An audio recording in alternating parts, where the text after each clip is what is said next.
Hello friend, this is Paritosh और आप देख रहे हैं आई स्पीक अबाउट मनी।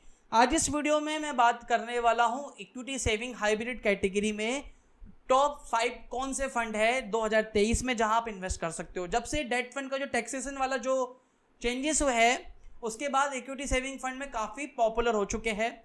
तो इसीलिए मैं 2023 में अगर आपको इन्वेस्ट करना है उनकी परफॉर्मेंस बेसिस पर, मैंने यहाँ पे 2-3 चीज़ें कंसिडर करने के बाद ये लिस्ट तैयार करी है। तो मैं आपको वीडियो फंड सजेस्ट करने वाला हूँ। तो यहाँ पे मैंने फंड के एयूम्स देखे थे, एक्सपेंसेस देखे थे, फंड के रिटर्न्स, यानी मैंने 1 लाख रुपए इन्वेस्टमेंट किया होता आज से 5 साल पहले तो उसकी वैल्यू कितनी थी, उसका अनवलाइज रिटर्न कितना निकला, उसके बेसिस पे मैंने ये फंड्स कंसिडर करे हैं। तो सबसे पहले नंबर पे जो आता है इक्विटी सेविंग फंड कैटेगरी में वो है कोटक इक्विटी सेविंग फंड। तकरीबन 2000 करोड़ के करीब का एयूम है, एक्सपेंसेस 2% के आसपास का है। इन बेसिकली जितने भी आपके इक्विटी सेविंग फंड है उनमें एक्सपेंसेस कंपेरेटिवली थोड़े ज़्यादा ही है। मैंने यहाँ पर रेगुलर फंड्स लिए हैं, आप डायरेक्ट प्लान में इन्वेस्ट कीजिएगा। 1 लाख रुपए अगर आपने इन्वेस्टमेंट किया होता आज से 5 साल पहले तो उसकी वैल्यू तकरीबन 1,46,955 होती है आज के हिसाब से, और जो अनवलाइज रिटर्न निकल के आते हैं वो 7.99% है। This is much better than fix deposits.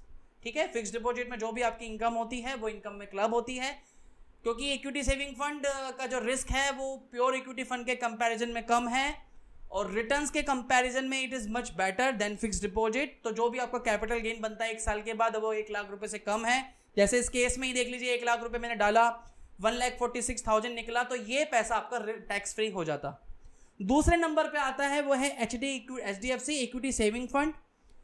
2,500 crore के करीब का एयूम है और 2,500 करोड़ का। 1 लाख रुपए का इन्वेस्टमेंट किया होता तो उसकी वैल्यू होती 1,45,199, 7.74% का एनुअलाइज्ड रिटर्न है। तीसरे नंबर पे आता है Edelweiss equity saving fund. 253 crore के करीब का एयूम है और 1 लाख रुपए का इन्वेस्टमेंट किया होता आज से 5 साल पहले तो उसकी वैल्यू होती 1,43,945, 7.55% का एनुअलाइज्ड रिटर्न है इन द लास्ट 5 ईयर्स। चौथे नंबर पे आता है आपका SBI equity saving fund. 2,232 crore के करीब का फंड का एयूम है। 1 लाख रुपए का इन्वेस्टमेंट किया होता तो उसकी वैल्यू तकरीबन होती आज 1,41,500 के आसपास की, 7.2% का एनुअलाइज्ड रिटर्न निकल के आता है इन द लास्ट 5 ईयर्स। ये FD के कंपैरिजन में मच बेटर है, टैक्स प्रोविजन के हिसाब से भी काफ़ी बेटर है, क्योंकि FD में जो भी आपका गेन बनता है वो आपकी इनकम में क्लब होता है। क्योंकि ये इक्विटी सेविंग फंड है, जो भी कैपिटल गेन बनेगा वो 1 साल के बाद long term capital tax benefit मिल जाता है। 1 लाख रुपए से ज़्यादा इनकम है तो जो भी एक्सेस अमाउंट है उस पर 10% टैक्स लगेगा। लेकिन जितने भी मैंने आपको एग्जांपल दिए कि 1 लाख रुपए का कैपिटल डाला, 1 लाख रुपए से एक्सेस नहीं हो रहा है अमाउंट, तो ये सारा अमाउंट आपका टैक्स फ्री हो जाता। फोर्थ नंबर, उसके बाद जो लास्ट 1 2 3 फोर्थ बता दें, लास्ट जो नाम आता है 5th नंबर पे वो आता है ICICI prudential equity saving fund. तकरीबन 4,656 करोड़ के करीब का फंड का एयूम है और ये फंड्स बेटर भी है। एक्सपेंसेस के कंपैरिजन में तकरीबन 1.18% के आसपास का एक्सपेंसेस है आज की डेट में। 1 लाख रुपए का आपका इन्वेस्टमेंट होता तो आज उसकी वैल्यू 1,41,599 के आसपास होती, 7.09% के करीब का लास्ट 5 ईयर्स का एनुअलाइज्ड रिटर्न है। तो अगर आप इक्विटी सेविंग फंड के बारे में सोच रहे हो, FD का सब्सटीट्यूट देख रहे हो, एकदम एग्जैक्टली तो मैं नहीं बोलूँगा सब्सटीट्यूट, क्योंकि रिस्क कंपेरेटिवली फिक्स डिपॉजिट के कंपैरिजन में थोड़ा सा ज़्यादा है, क्योंकि 35-40% के करीब का इक्विटी का एलोकेशन होता है इसमें। लेकिन फिर भी अगर टैक्स के प्रोविजन के हिसाब से देखा जाए, जो चेंजेस हुए हैं उस हिसाब से इक्विटी सेविंग फंड आपके लिए बेहतर ऑप्शन हो सकते हैं।